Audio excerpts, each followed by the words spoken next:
మీరు చూస్తున్న ఇతగాడి పేరు అల్లంపల్లి ఈశ్వర్రావు, నియోజకవర్గం నర్సీపట్నం. నర్సీపట్నం నియోజకవర్గంలో ఇతగాడు చాలామందికి తెలిసినప్పటికీ అల్లంపల్లి ఈశ్వర్రావు అంటే ఎవరూ గుర్తుపట్టరండోయ్.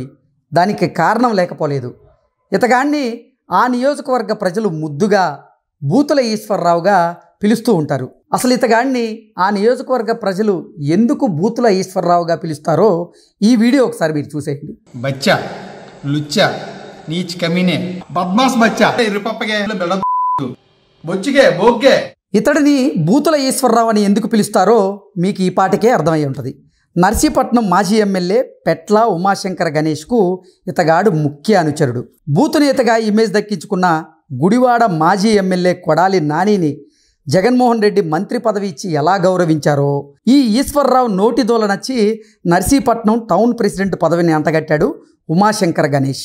ఆ తరువాత ఈశ్వర్రావు నోటికే కాదండోయ్, చేతికి పని పెరిగి సిటీలో అరాచకాన్ని డబల్ బోనస్ రూపంలో తన అన్నకి రిటర్న్ గిఫ్ట్ ఇచ్చాడు. ఈ పనికి మరి పోరంబోకు చెత్తనా కొడక, నీకేమైనా పోరంబోకు. ఈశ్వర్రావు తెర వెనక కార్యాలు నచ్చాయో లేదా బూతులే నచ్చాయో తెలియదు, కానీ ఉమాశంకర్ గణేష్ మాత్రం ఇతగాడికి అధిక ప్రాధాన్యతనిస్తూ వచ్చారు. అయితే ఈ టౌన్ వైసీపీ ప్రెసిడెంట్ పట్టపగలే ఒక ఇంట్లో దొంగతనం చేసి పట్టుబడ్డాడు. జైలుకు కూడా వెళ్ళొచ్చాడండోయ్. ఇక ఉద్యోగాలు ఇప్పిస్తానని ఈశ్వర్రావు నిరుద్యోగుల దగ్గర మామూలు వేషాలు వేయలేదండోయ్, లక్షల రూపాయలు గుంజేశాడు. వాటిపై ఆరోపణలు వస్తే పెట్ల ఉమాశంకర్ ఇతగాడిని ఎలా సమర్థించారో మీరే చూడండి. ఈరోజు చూస్తే మరి ఎవరైతే అల్లంపల్లి ఈశ్వరరావు ఉన్నారో మరి ఏం చేశాడు అంటున్నాను, కేవలం చీటింగ్ కేసు.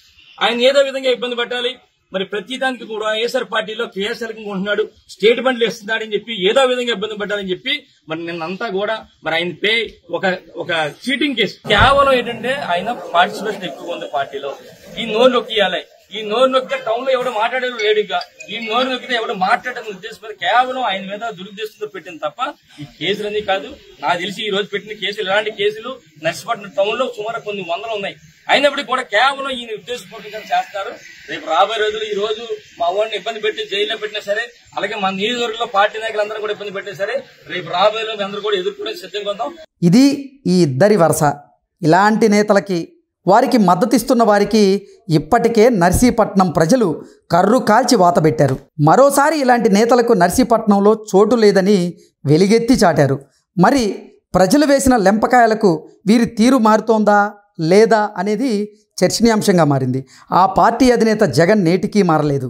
మరి ఈ తమ్ముళ్ళ తీరు మారుతోందా అనేది $1,000,000 ప్రశ్న.